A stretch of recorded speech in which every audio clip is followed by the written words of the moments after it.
Welcome back, friends. As you can tell, I have joined the club, and that is the club of the heavy-duty, overbuilt, roto-molded, insulated ice chest. The club of the Yeti knockoff, if you will. I refuse to join that cult because, they're just overpriced. And, really it's not the ice chest that's expensive. It's that sticker they send you put on your back windshield that's really expensive. It says, hey, I overpaid, I'm a moron. But, I decided not to do that. And let's face it, the majority of all these ice chests, most of their production is done offshore.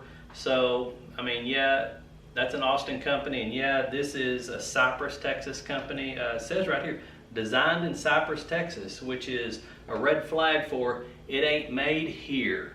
So, but that's okay because these things work really well. Now, if you've done any research on these, you'll notice the Rtic is one of the 2 or 3 brands that comes right up there and compares, just the same as the Yeti. And so I decided to go with this one when it popped up on my homepage on sale with free shipping. So that's what we got. I'm trying to replace, or I'm not trying, I am replacing the old Igloo. This is the Playmate Elite. It's top heavy, falls over, my truck gets everything wet. It's not insulated really on the top. It's doesn't have any seal to it at all. And it's great for an evening concert. It's real convenient for stuff like that, or a little picnic. But if you're wanting to keep your beer cold, for 2 or 3 days out there, just not going to work. So that's what I decided to do when I got my Rtic here. Now, since it is still really hot here, 96 degrees, my garage faces west. I got a dark green roof, and when I open the garage in the evening, it is damn hot in here.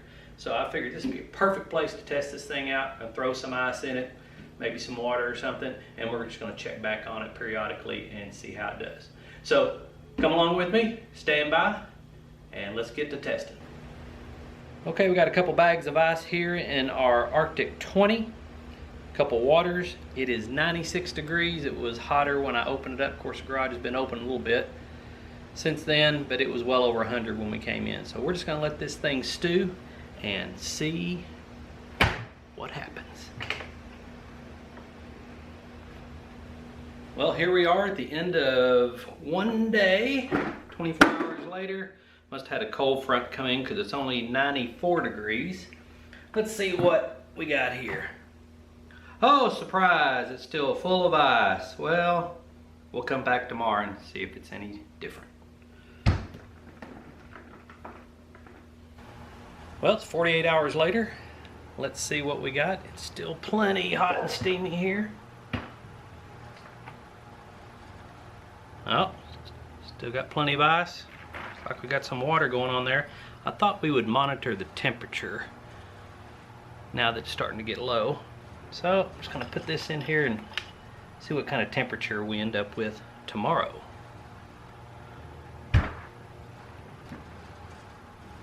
Okay, we're at the end of day 3, which is 72 hours for all you math majors. Let's see what we got. Okay. Oh, water, still quite a bit of ice, and 32 degrees, so we're still doing well. Let's see what happens tomorrow, the end of day 4. I'm guessing we're on our last day here, day 4. Still hot here in Texas, and let's see how it goes. Wow, still got ice. I actually got quite a bit of ice. Thermometer fell in. Obviously it's going to be 32 degrees or something. But I tell you what, I think we're going to call it on day 4.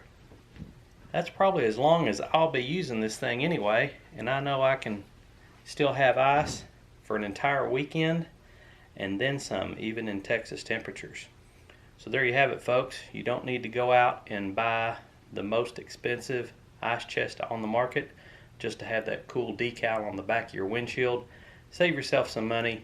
Check out these Rtics, and there's other ones out there like it too. So let me know what you think if you've been comparing these ice chests. I'd love to hear from you. And you guys be safe, and we hope to see you down the road. Adios.